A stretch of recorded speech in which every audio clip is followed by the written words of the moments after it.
It's your boy Luke here for our Week 11 fades and sleeper picks. These are going to be some of the guys being a little bit overhyped going into this week, and of course, some of the guys being a little bit underlooked going into this week, potentially are diamonds in the rough. The goal here, of course, is to try and target some of the guys, again, not getting much ownership, that project very well, potentially have a large ceiling as well, and of course, to avoid some of those chalky plays that I don't think have the best projection for this week. So with that being said, let's hop right into it here for Week 11.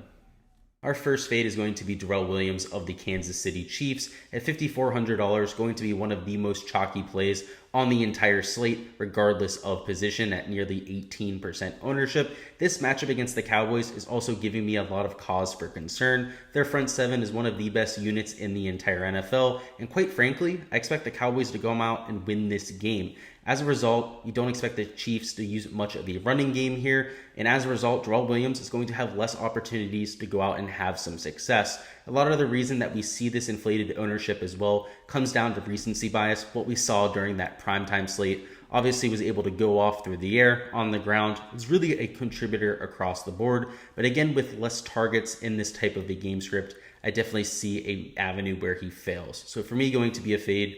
You could pretty much argue that anybody at nearly 18% ownership is going to be a fade unless they're projecting for 3 or even 4x, and that is just not the case for Williams here in Week 11. Next up, we have T. Higgins at $5,400 for the Bengals, and even though it's a decent matchup against the Raiders, even though he's going to see some extra targets this week with some of the bodies that they have out, I do not understand why he's nearly 15% owned. This guy has not been very productive to this point of the year. And while Joe Burrow has been very productive this year, he's borderline an all-star level player, Pro Bowl level player this year. T. Higgins has not seen that type of jump in production. In fact, he's actually seen a little bit of a sophomore slump. So for him to be nearly 15% owned, for me, it's a relatively easy fade. Even though it's a relatively good situation, even though his median projection is one of the best for the guys in the value tier, it's not like his ceiling is 25 or even 30 fantasy points. We haven't seen that in quite some time, especially with somebody like Jamar Chase that's been added to the mix. Going to be a fade for me here this week. And lastly, our first fade is going to be Jalen Waddle at $5,600. And while this matchup against the Jets is seemingly good on paper, I mean, the Jets are an absolute dumpster fire. They're not a dumpster fire in defense, and particularly against the pass, ranking as a top 15 defense against opposing wide receivers. So Jalen Waddle at 15.2% ownership, also not necessarily a number I understand. I get it. Devontae Parker's down. He's one of, if not the only option out there aside from Mike Gesicki. But at the same time, this guy's prone to being PPR dependent, does not really give you a ton of big play upside. So for him to be 15.2% owned in a GPP, where you're trying to get ceiling type performances, for me, a relatively easy fade. In cash, I think he's a viable option, going to give you a relatively high floor. But when we're looking for 15 to even 25 fantasy points, not really going to get the job done.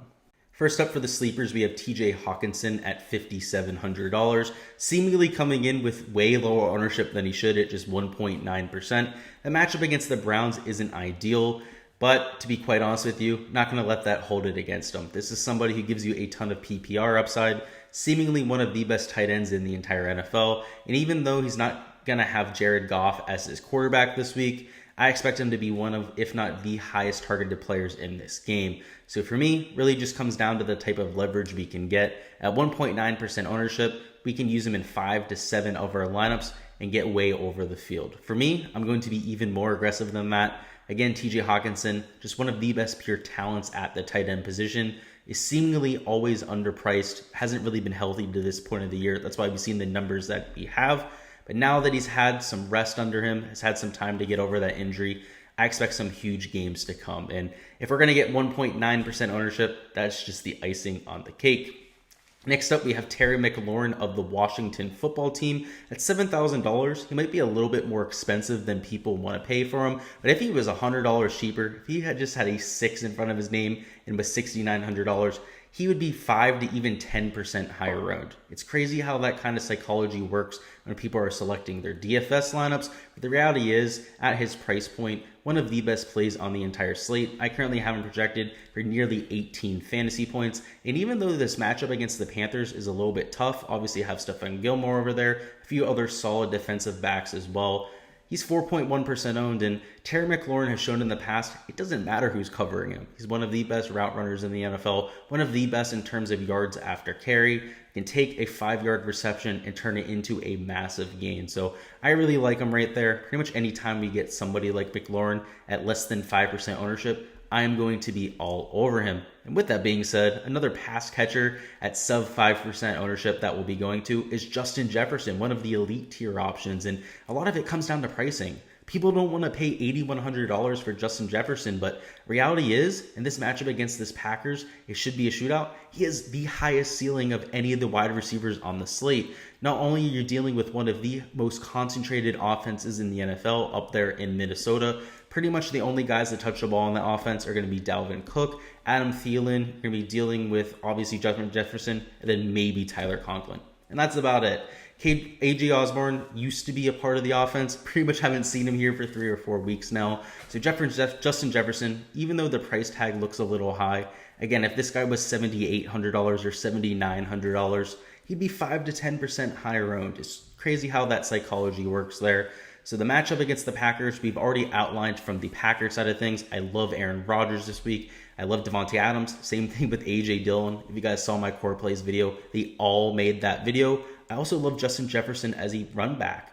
Somebody who has true 30 to even 35 plus point upside, and somebody I'll definitely be using as a sleeper in my lineups. That is all I've got for the Week 11 fades and sleepers. Go ahead and let me know down in the comments who you have as your biggest fade this week, and of course your biggest sleeper pick. I always love to hear from you guys. Always love to get some debate going down in the comments. So go ahead and let me know down there. And as always, appreciate all of your support here on the channel, an absolute ton. If you guys haven't already liked the video, if you haven't already subscribed to the channel, make sure you guys go ahead and do so. As always, going to have even more NFL content coming next week. Going to have our weekly DFS live stream on Sunday morning as well, 11:30 a.m. Eastern time. I will have a link down in the description so you guys can go ahead and set a reminder, but make sure to stop on by while you're making your lineups. We're going to talk player projections, go all through my Patreon projections on there. We'll talk ownership, any live questions that you have. We'll make some lineups live, some cash lineups, some GPP lineups, pretty much give you everything you need to know before lock. So